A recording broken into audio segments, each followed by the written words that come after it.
माननीय संतोष शिंदे आमचे सहकारी आहेत.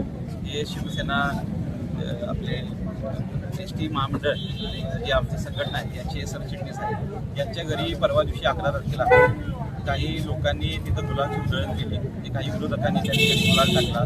छत्रपती शिवाजी महाराज यांच्या फोटोवर सुद्धा गुलाल टाकला. यांचे वडील मयत आहे, त्यांच्या स्वर्गीय यांच्यासुद्धा फोटोवर त्यांनी गुलाल टाकला आणि घरभर गुलाल पसरला होता. त्यांच्या घरामध्ये फटाके टाकण्यात आले आणि मग त्याच्यानंतर हिने सुद्धा प्रचंड प्रमाणात घाबरले होते.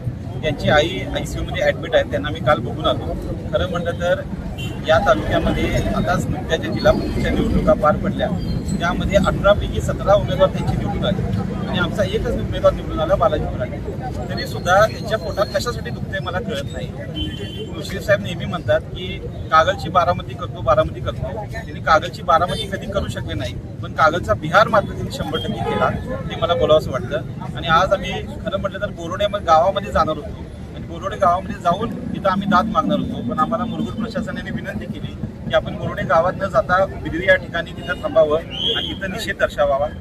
आम्ही मुरगुड ते बिदरी आज निषेध रॅली सुद्धा त्यानिमित्त काढलेली आहे.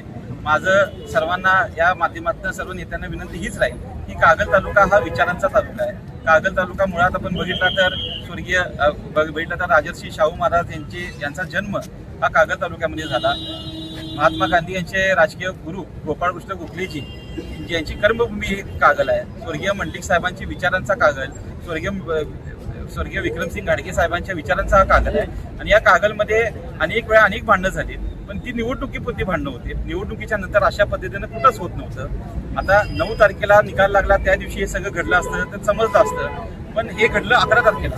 म्हणजे ठरवून यांच्या घरावर त्यांनी तसं म्हटलं तर हा हल्ला केला आणि या भ्याड हल्ल्याचा मी या निमित्त निषेध तर करतोयच, पण त्या सर्व मुलांना, ज्या 10 मुलं यांच्या घरावर हल्ला केला होता, त्या 10 मुलांना मी पुढच्या गुरुवारपर्यंतची तारीख देतोय. पुढच्या गुरुवारच्या आत त्यांनी संतोष दादांची व त्यांच्या आईंची जाऊन माफी मागावी. जर असं नाही झालं तर ते येत्या शुक्रवारी आम्ही कागल तालुका नव्हे तर कोल्हापूर जिल्हा या बोरोडेच्या हद्दीच्या इथं आम्ही आणणार आणि मग त्याच्यानंतर जर काय झालं तर याला पोलीस आणि मग तिकडची लोक कारणीभूत असतील.